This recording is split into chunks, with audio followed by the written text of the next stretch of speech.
Hola, buenas tardes a todos y todas. Mi nombre es Patricia Silva Flores y hoy les voy a dar una charla introductoria al reino de los hongos, al reino fungi. Y esta charla la he titulado Había una vez en el reino fungi, sus habitantes, costumbres y problemas.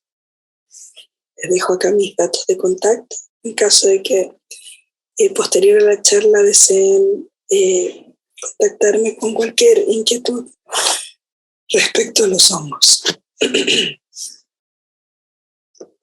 Bueno, vamos a comenzar hablando respecto a los habitantes del reino fungi. Y los habitantes del reino fungi, las personas que estudiamos los hongos, los cuales nos llamamos micólogas o micólogas, decimos que son cosmopolitas, ¿ya? Porque los podemos encontrar tanto en los ecosistemas terrestres como en los ecosistemas acuáticos, ¿ya? Tanto en la Antártida como en los desiertos, tanto en las montañas a gran altura como muy a la costa, ¿cierto? Por lo tanto son cosmopolitas, se encuentran en todas partes. Y también decimos que son ubicuos, y eso significa que pueden encontrarse en un amplio rango de condiciones ambientales, inclusive algunas muy extremas. Los habitantes del reino fungi, ¿cierto? Los podemos dividir en distintos linajes y la verdad es que son súper antiguos en la historia evolutiva de la Tierra.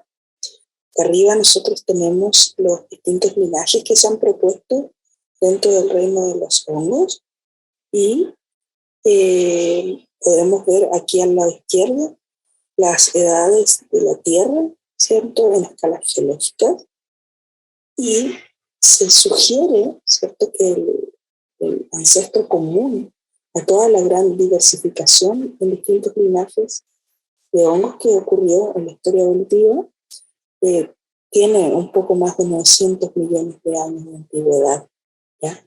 Muy, muy, muy antiguo. Y luego se fueron diversificando los distintos grupos.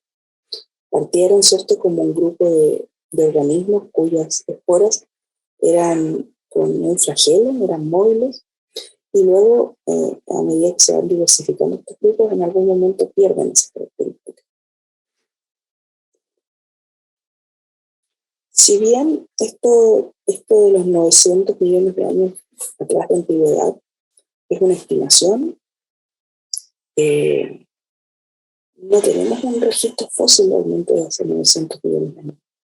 El primer registro fósil bien conservado de hongos corresponde a lo que se encuentra en el Rhineland, en el Reino Unido, y son registros fósiles que tienen alrededor de 460 millones de años atrás, en donde podemos evidenciar la presencia de individuos, ¿cierto?, del reino de los hongos, del reino fungi, que tuvieron estrategias tales como hongos apótrofos, descomponedores, ¿cierto?, o líquenes o micorrízicos, ¿ya? Es un poco difícil leer estas imágenes, por supuesto, pero no como experto, pero cada una de estas fotografías corresponde y explica una estructura particular, principalmente de esporas asociados a habitantes del reino Fungi en estado de registro fósil.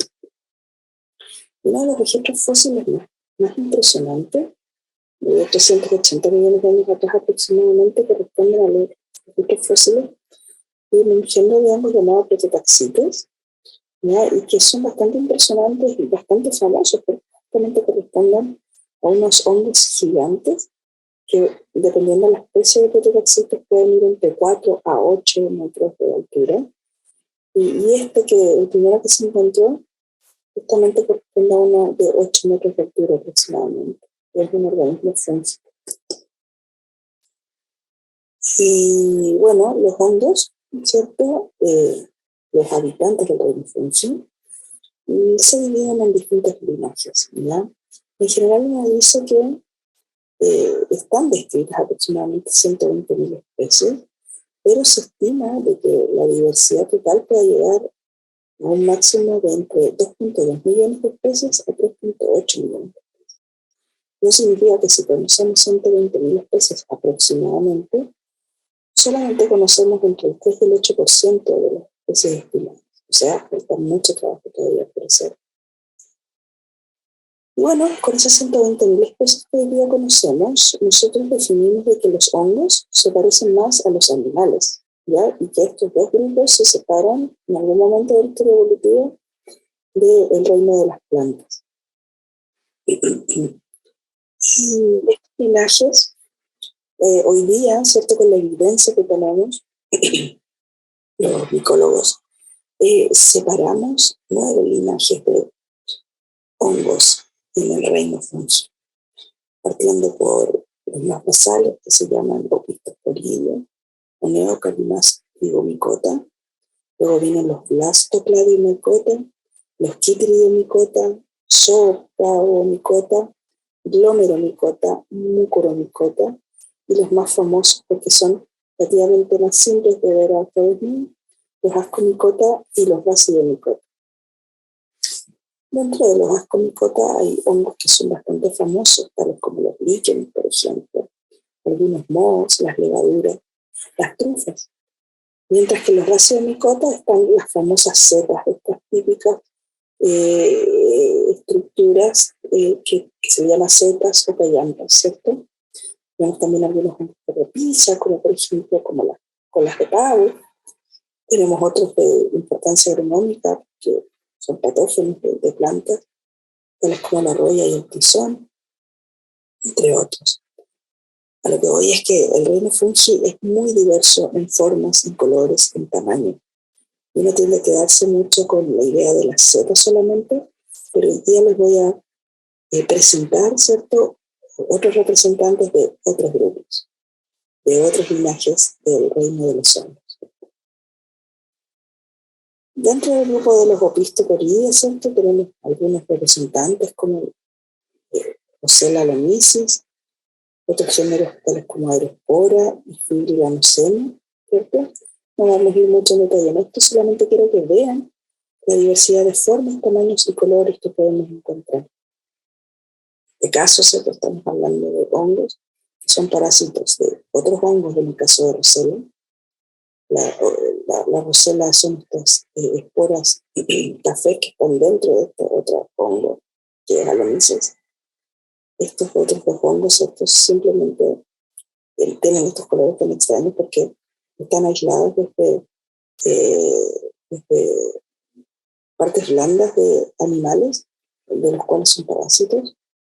En el caso de los Neocalimastygomycota, ¿cierto?, también tenemos un representante que se llama Neocalismatrix, por ejemplo, que es un hongo que vive dentro del sistema digestivo de los ciervos.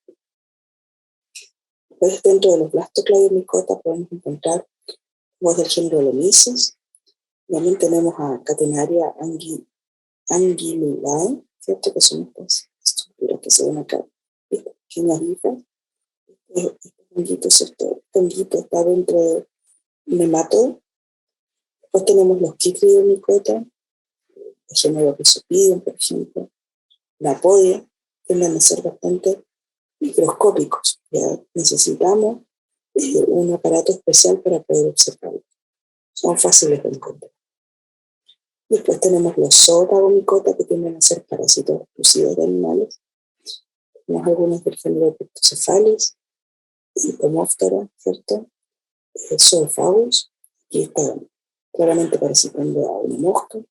En este caso, que son estas hijas, están parasitando a estos microanimales que se llaman rotíferos. Por otro lado, tenemos el linaje de los Mucoromycota, con especies representativas tales como Rhizopus, Stolonifer, ¿cierto? Esto también parece ser Rhizopus Stolonifer, en la forma más lejana, justamente descomponiendo un tomate. Y tenemos otro que se llama Mortierella hialina.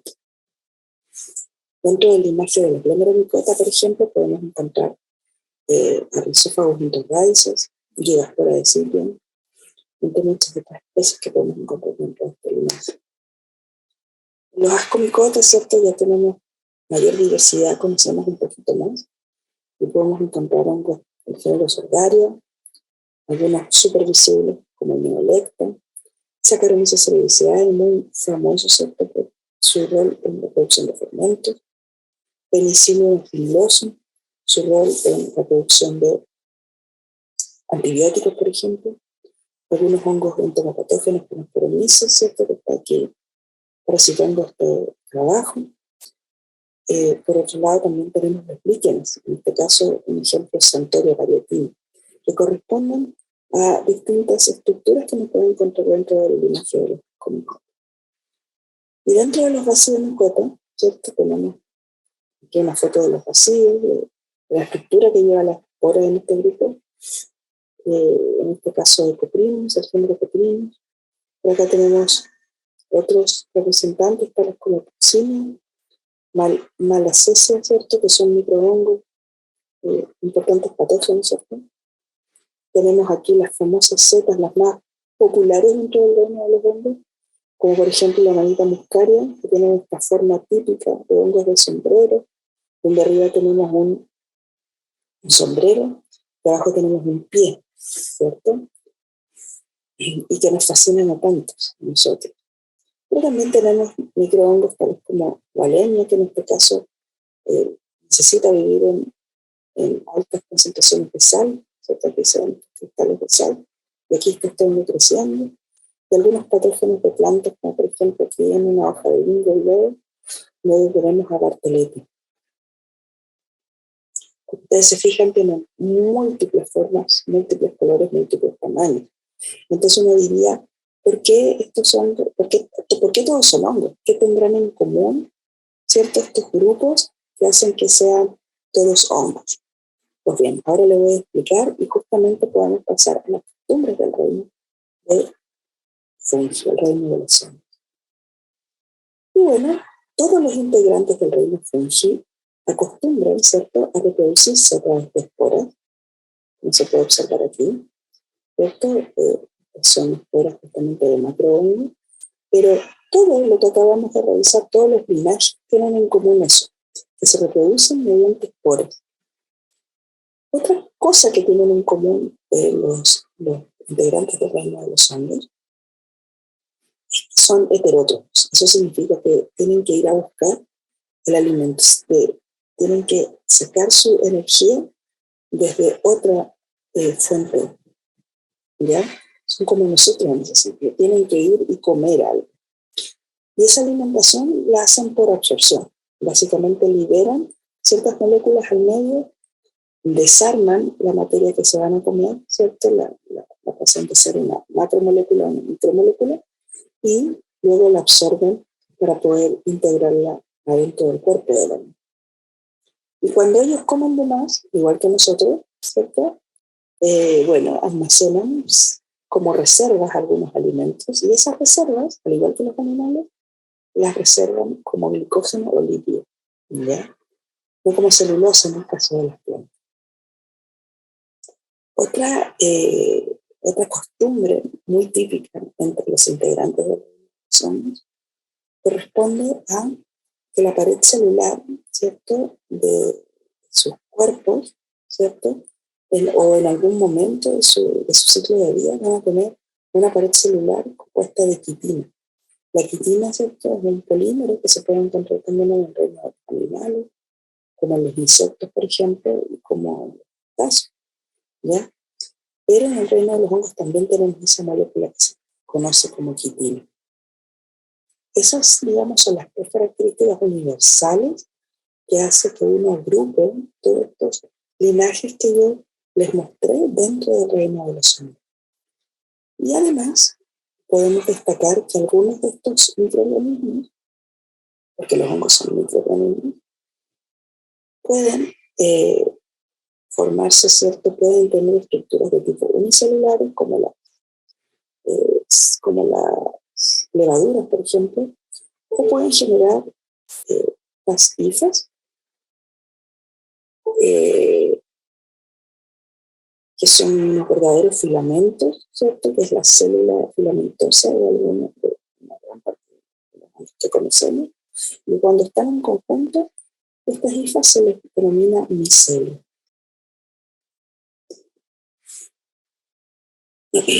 Tienen hartas costumbres los linajes, los distintos linajes del reino de los hongos. Y en este cuadro podemos ver los distintos linajes aquí. Fila superior, ¿cierto? Opistas micota, etcétera, hasta llegar a los vacíos de micota. Y aquí las distintas costumbres, los distintos hábitos que pueden tener estos los hongos, ¿ya? Hay algunos hongos que pueden ser saprótrofos, eso significa que se van a ir a alimentar de materia orgánica muerta, ¿ya?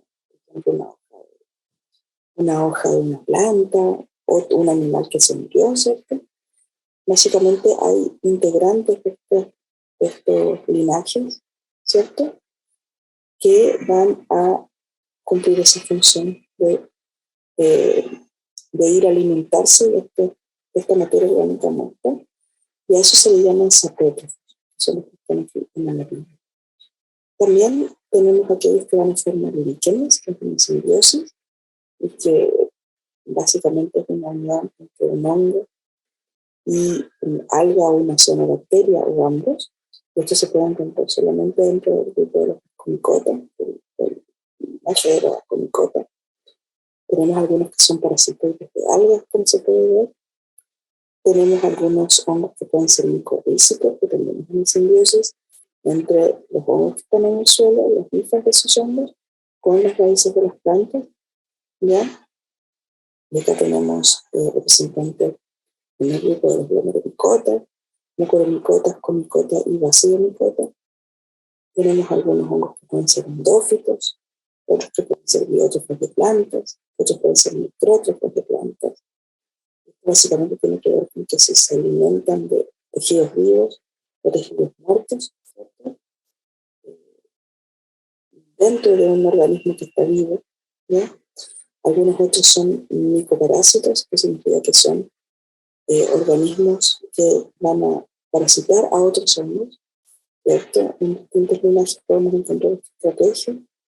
Otros depredan microanimales, otros pueden ser patógenos de insectos, otros pueden ser parásitos muy especializados, en el caso de los opistosporidios, que se encuentran solamente dentro de algún animal, por ejemplo.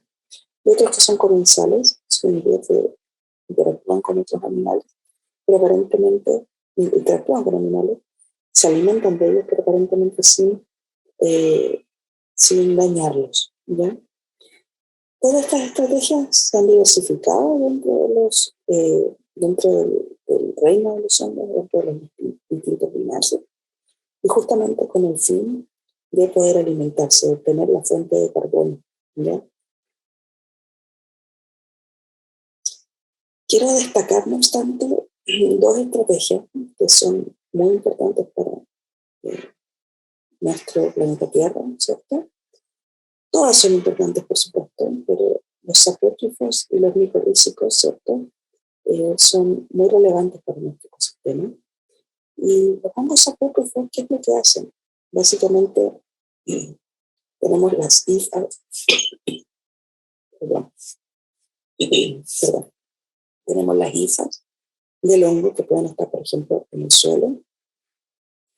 Y en estas hifas, ¿cierto? Desde estas hifas se liberan enzimas hacia el suelo y estas enzimas degradan la materia orgánica, ya que es muy compleja, materia orgánica muerta. Por ejemplo, hojas que caen desde los árboles, ramitas, troncos, etc.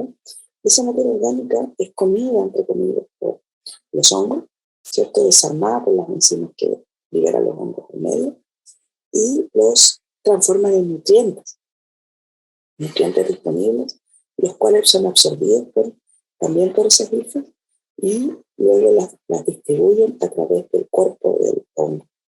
¿Ya? El hongo, todo el cuerpo del hongo considera tanto la seta en este caso estamos hablando de qué forma seta, y también incluye las hifas, ¿ya? Todo esto corresponde al hongo. Y gran parte del año está la hifa solamente en el sustrato, en este caso en el suelo, viviendo. Ya ese es el cuerpo del hongo. Y cuando ya ha comido mucho nutriente, el hongo es capaz de poder reproducirse y es por esto mismo que libera, que forma estas setas o estructuras portadoras de esporas, básicamente son una seta, y libera las esporas al medio para poder seguir reproduciéndose. ¿Ya?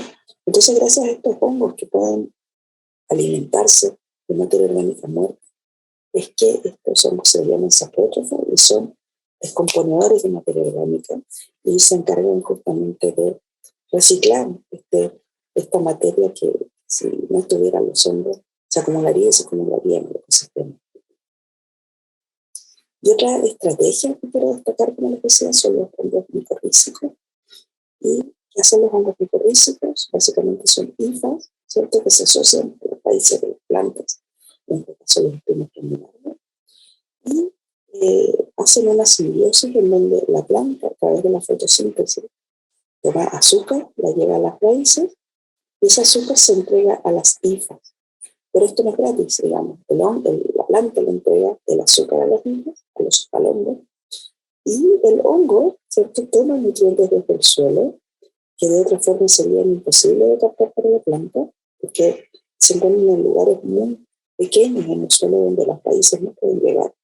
Por lo tanto, esas hifas toman esos nutrientes y las entregan a las raíces de los árboles y luego se van hacia el resto del cuerpo de la planta, ¿ya?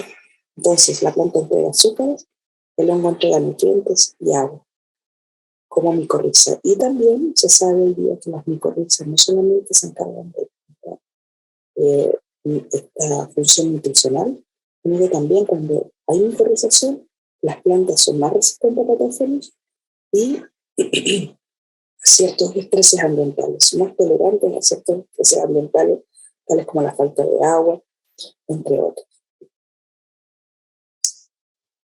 Y bueno, otras costumbres que tienen los hongos son seres muy amables con nosotros y nosotros los humanos hemos utilizado hace muchos años ya como fuentes, ¿cierto?, biotecnológicas, soluciones basadas en la naturaleza. Muchos de los hongos que existen hoy día descritos, los seres humanos los utilizamos como comida, también son súper importantes en medicina, ¿cierto? Muchas de las vacunas, casi el 15% de las vacunas que se producen a nivel global, por ejemplo, son generadas a partir de levadura. También los hongos son muy importantes en la producción de biocombustible, bioetanol particularmente. También tenemos generación de plástico, ¿cierto? Por ejemplo, con el que se hacen los legos, ¿cierto? Vienen de una generación de plástico que justamente está involucrado un hongo. Las vitaminas, la B12, por ejemplo, está totalmente producida desde un hongo. Han sido tremendamente relevantes en la investigación, ¿cierto? Últimamente, ¿cierto?, la gran parte de los premios Nobel que existen hoy día se han hecho gracias a investigación, particularmente en levaduras. En la agricultura también hay mucho que decir. Por ejemplo, hay algunos hongos que se utilizan para poder generar comida en alto contenido. Súper importante también en la agricultura los hongos micorrízicos, ¿cierto? Las tricodermas como biofertilizantes, como biocontroladores. Tenemos también usos de enzimas fúngicas para productos como detergentes, importantes en la producción de papel, en la producción de comestibles, vinos, cervezas, etc. Procesamiento de ropa tales como cueros y algodones, también tremendamente relevantes la bioremediación. Aquí son famosos los pleurotus, los hongos verdes, y los hongos de razas, colas de pavo, y también, por supuesto, los usos culturales que le hemos dado a los hongos a través del uso de hongos alucinógenos, tales como psilocibina. Pero, por supuesto, los hongos también tienen sus problemas, sus problemáticas. El reino tiene muchos problemas, al igual que todos los seres vivos en general, están amenazados y hay una gran pérdida de biodiversidad.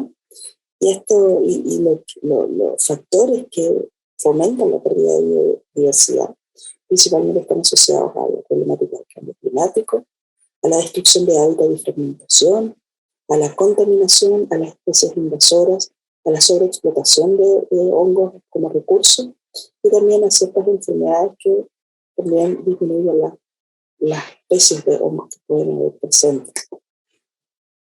Y en ese sentido, hoy día hay un amplio esfuerzo por cuidar el reino de los hongos, pero aún falta mucho. Y si, por ejemplo, vemos este mapa, vemos que en muchas partes del mundo hay listas rojas. Esto significa que se ha tratado de ver el estado de conservación de ciertas especies de hongos en esos países. Y, por ejemplo, puedo destacar aquí en Chile, ¿cierto?, que tenemos al menos entre 26 y 29 especies hoy día dentro de las listas rojas nacionales, en donde podemos decir si un hongo está en peligro de extinción o no, ¿cierto? Y esto permite que uno lo pueda conservar de una u otra manera. Pero a nivel global, por ejemplo, hay 68.000 especies de animales aproximadamente en alguna categoría de conservación, 25.000 de plantas, y de hongos a nivel global llegamos con suerte a los 60 especies aproximadamente. Pero falta mucho trabajo para poder proteger a este honguito de justamente estas amenazas que ellos tienen. Y Chile se destaca particularmente en el mundo porque gracias al trabajo de Elena Fauci de la Fundación Fungi, se pudo incorporar a los hongos de las leyes ambientales del país, en donde justamente los hongos en Chile están protegidos por ley. Pero para eso, ¿cierto?, tenemos que determinar cuál es su categoría de conservación, y para eso hoy día hay un trabajo importante en el Ministerio del Medio Ambiente de muchos especialistas para poder determinar el estado de conservación de esos honguitos de Chile. Bueno, yo también les quería contar que en esta oportunidad pude conversar dentro del marco del FungiFest con nuestro amigo Pleuro 022, que es el hongo, ¿cierto?, que representa este festival, esta séptima versión. Y Pleuro 022 es un visitante del futuro que nos viene a advertir sobre las consecuencias del cambio climático. Entonces yo estuve conversando con él y él me estuvo contando que el cambio climático es un tema tremendamente importante para los hongos, que los está afectando muchísimo, y principalmente muchos de nosotros conocemos lo que es el cambio climático con respecto al aumento de la temperatura en el planeta. Mira, si ustedes se fijan, desde el año 1 aproximadamente a 1850 era bastante sostenida la temperatura a escala global, pero desde 1850 en adelante la curva se fue exponencialmente hacia arriba, empezamos a aumentar de grados y hemos aumentado en aproximadamente 0,5 a 1 grado en un espacio de tiempo muy corto, ¿ya? Y esto justamente ha afectado tremendamente a los hongos. Entonces yo le comenté a Pleuro 022 que los hongos tienen harto que decirnos en cómo podemos combatir el cambio climático. Y Pleury me dijo que sabía que los árboles, por ejemplo, que eran tremendamente importantes en tratar de mitigar los gases de efecto invernadero. Y justamente Pleury 022 tiene mucha razón. Los bosques son aquellos que toman CO2 de la atmósfera y son capaces de almacenarlo, secuestrarlo tanto en las raíces, pero lo que no sabía Pleury, lo que le quiero contar también a ustedes, es que justamente los bosques tienden a ser más eficientes en esa captura de CO2 y ese mantener ese CO2 en las raíces, en el suelo, en las hifas, gracias a que se asocian con hongos micorrízicos particularmente. De forma muy general, ¿cierto? La planta toma el dióxido de carbono del medio, del CO2, lo transforma en azúcar, libera oxígeno en medio, y ese azúcar se va hacia las raíces, hacia las hifas, hacia el suelo, se almacena ahí. Que se mantenga o no almacenado depende de muchos factores, y entre ellos la temperatura. Y acá les muestro un mapa, ¿cierto? Justamente con un grupo de hongos muy particulares, que son los grupos de los hongos que forman ectomicorriza. Y los árboles, las plantas que forman ectomicorriza, justamente están en latitudes altas. Por ejemplo, aquí se ve en rojo, justamente representa el rojo las especies de plantas que forman ectomicorriza. Si se fijan, están en latitud alta, son los bosques antárticos o subantárticos, bosques boreales que se conocen también. En Centroamérica igual hay algunos de ellos. En el sur de Chile nosotros tenemos los bosques templados y ahí justamente tenemos plantas que están asociadas a hongos micorrízicos que forman ectomicorrizas, ya que tienen estas estructuras que se ven aquí en las puntas de las raíces. Y gracias justamente a que estos árboles están asociadas a estas ectomicorrizas, estos árboles son muy eficientes en la toma de CO2 desde el medio, pero a su vez de almacenarlo en el suelo, en las hifas, en las raíces, ya que como la temperatura es baja, la descomposición es baja también. Por lo tanto, tienden a mantenerse ahí. Por lo tanto, estos bosques antárticos y subantárticos son tremendamente importantes de conservar, de recuperar y de restaurar, de forma tal de poder aportar como una medida de mitigación al cambio climático. Otra medida importante en que los hongos tienen mucho que decir son aquellos hongos micorrízicos arbusculares, por ejemplo, que son estos honguitos de acá que se ven las esporas, que cuando uno mira dentro de la raíz puede observar estas estructuras particulares, tales como arbúsculos, vesículas, etc. Y justamente estos honguitos son tremendamente importantes en medidas tales como la adaptación de los seres vivos al cambio climático. Las plantas, por ejemplo, y en el mundo de la agricultura sostenible, al considerar el uso de estos hongos micorrízicos en estas plantas, podemos pensar en plantas que van a ser mucho más eficientes en la toma de nutrientes, en la toma de agua y en cómo combaten a los patógenos, tales como insectos u otros hongos, por ejemplo. ¿Ya? Entonces, si nosotros utilizamos estos hongos en el contexto de la agricultura, podemos minimizar el uso de fertilizantes, el uso de agua y el uso de pesticidas. Y esto sin duda es una forma de agricultura sostenible que nos permite seguir manteniendo la cantidad de alimento que necesitamos. Esto significa que nos asegura que hay una seguridad alimenticia y que podemos seguir de alguna forma no contribuyendo a empeorar la situación de la crisis climática. Tanto los hongos, tanto micorrízicos particularmente, tanto los ectomicorrízicos como los arbusculares, son tremendamente importantes como medidas de mitigación y adaptación al cambio climático. Para ir cerrando, vamos a recapitular un poquito lo que hablamos en esta charla y podemos decir que efectivamente el reino de los hongos es muy antiguo, que actualmente conocemos 9 linajes diferentes.